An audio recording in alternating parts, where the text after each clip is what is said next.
I'm motivated by fear. Fear. You know, Fear of what?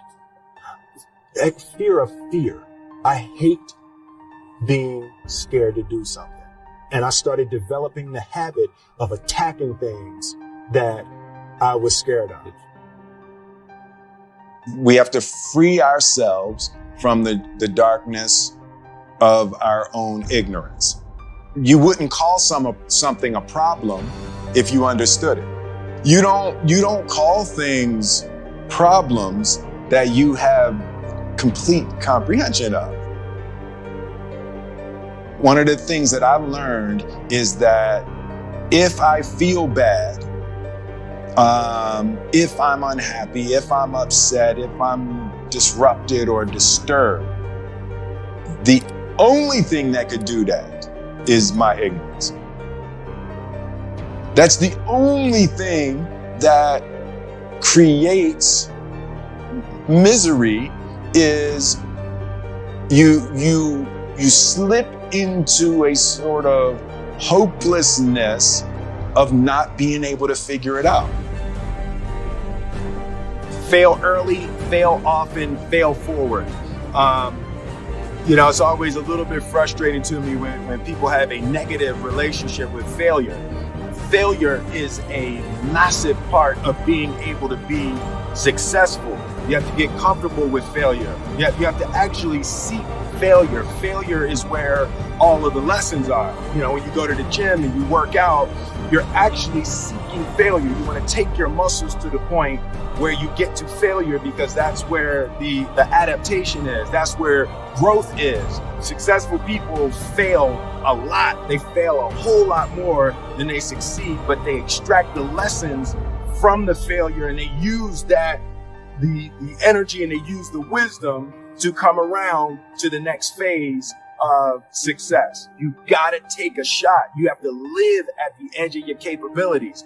You gotta live where you're almost certain you're gonna fail. That's the reason for practice. Practice is controlled failure. You're getting to your limit, getting to your limit, getting to your limit. You can't lift that. You can't do that. Until you get to the point that all of a sudden your body makes the adjustment and then you can do it. Failure actually helps you to recognize the areas where you need to evolve.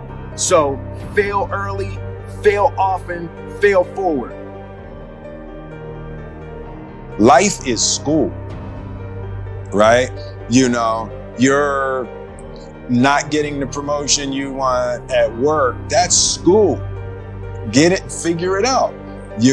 Someone in your family is sick. That's school. That's like, life is the greatest teacher there is. You just have to be willing to learn and recognizing that your pain and your suffering is the thing that the universe is poking at. So you recognize that's where you're ignorant.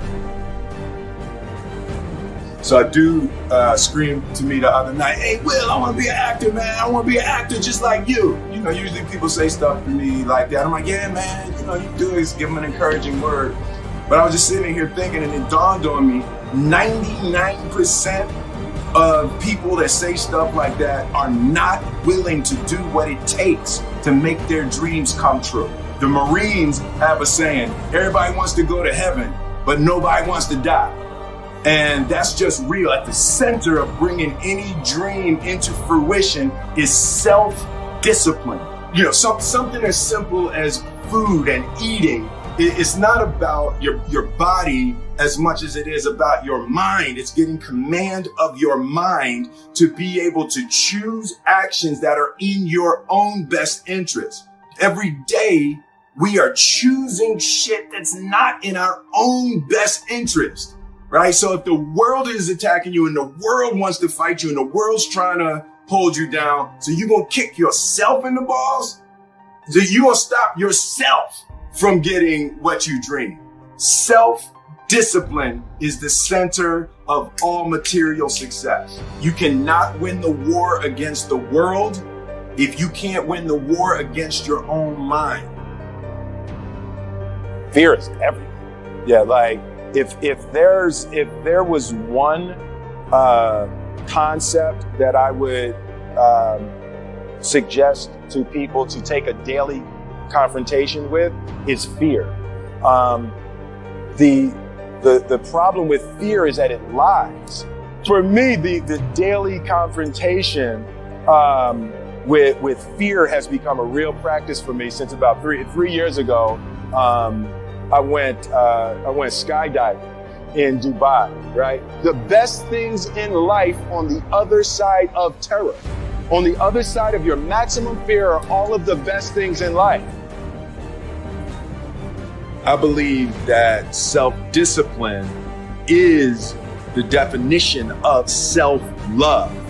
That when you say that you love yourself, that means that you have behavior towards yourself that is loving.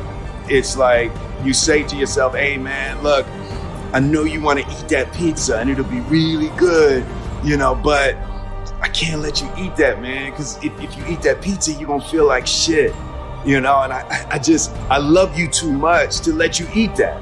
And I think the word discipline has kind of gotten a bad name. We think about it in terms of punishment. I'm not talking about discipline in that way. I'm talking about discipline in the sense that you forego immediate pleasure for the exchange of long-term self-respect.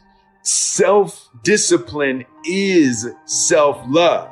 If you want to be happy, you have to love yourself, which means you have to discipline your behavior.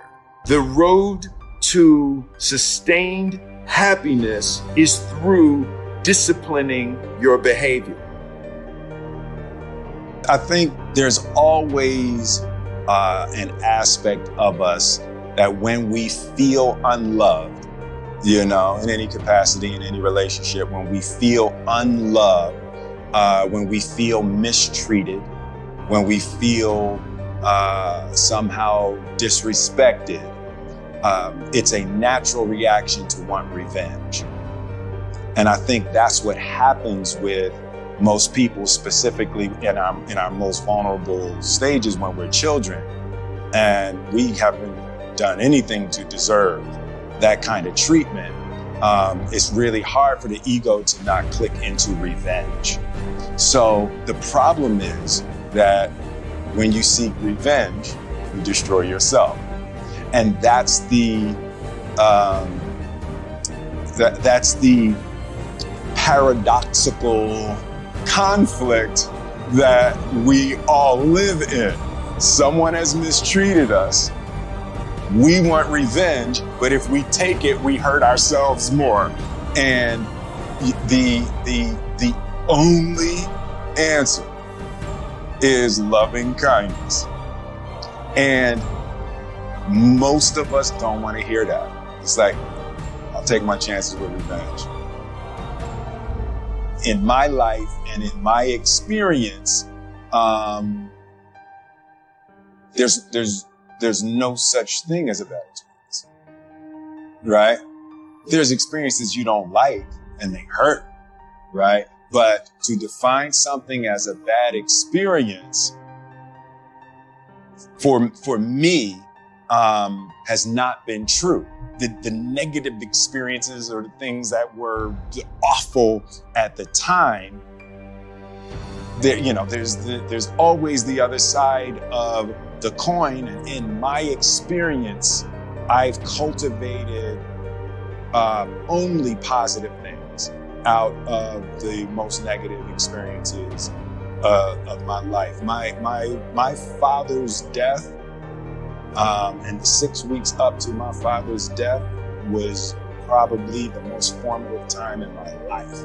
And as painful as it was and as difficult it was, and all the stuff that came up during the time, it was a powerful, formative, positive experience in my life. This right now is the best time in my life ever. Never been happier. And I hate using the word happy because it really doesn't describe what I am, right? It's like happiness is peace. It's not pleasure, right? And everybody thinks Happiness is trying to get as much pleasure as you can get. There is nothing more agitating to your mind than extreme pleasure. Peace. And it's like just coming to that beautiful state of needlessness where you realize you really don't need nothing, you know. And I'm just I'm ecstatic, you know, and in the peace of my life right now.